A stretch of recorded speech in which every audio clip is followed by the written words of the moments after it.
Bonjour et bienvenue dans Calmie. Je suis Aline, la fondatrice de ce podcast, et nous nous retrouvons aujourd'hui pour un nouvel épisode hors série sur pourquoi je n'arrive pas à décrocher. Et nous allons apprendre à poser des limites pour se reposer. J'aimerais te parler d'une difficulté très répandue, mais rarement exprimée clairement. Celle de ne pas réussir à décrocher. Même quand la journée est terminée, même quand on est chez soi, même quand on est censé se reposer. Si tu te reconnais, si ton corps est fatigué mais ton esprit reste en alerte, alors cet épisode est pour toi.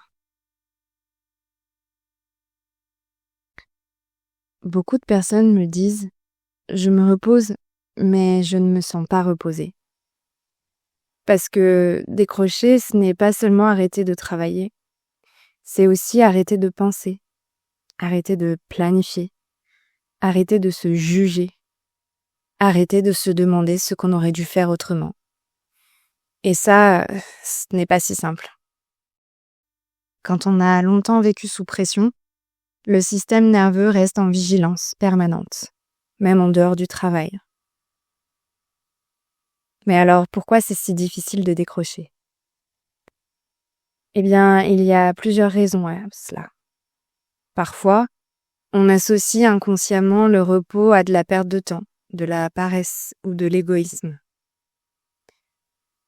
Parfois, on a appris à exister à travers ce qu'on fait.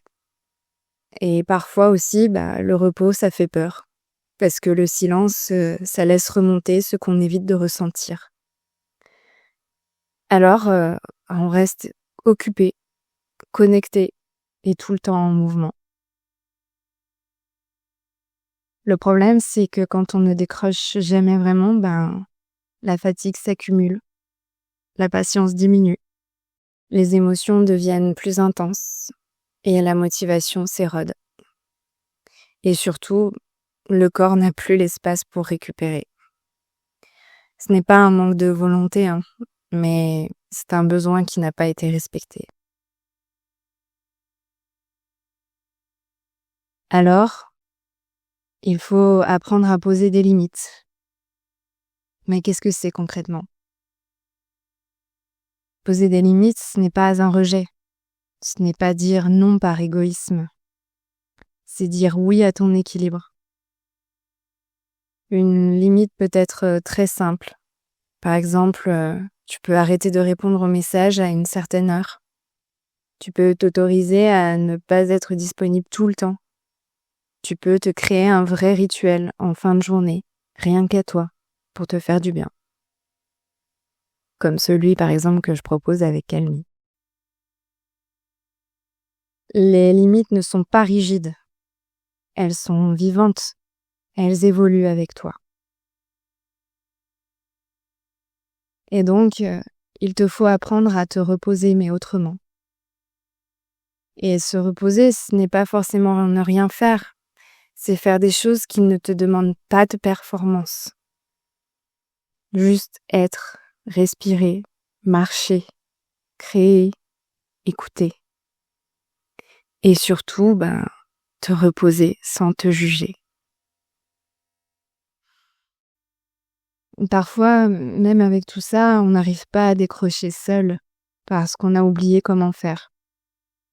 Et là encore, se faire accompagner peut être une vraie ressource. Pas pour faire plus, mais juste pour apprendre à ralentir. Si je devais te faire passer un message aujourd'hui, et que si tu devais retenir une seule chose, ce serait la suivante. Le repos, ce n'est pas quelque chose que tu mérites après avoir tout donné. C'est quelque chose dont tu as besoin pour continuer à vivre. Dans le prochain épisode, on parlera de ce moment où tout semble vide, où l'on ne sait plus trop dans quelle direction aller, et comment retrouver du sens après une période de stress ou d'épuisement.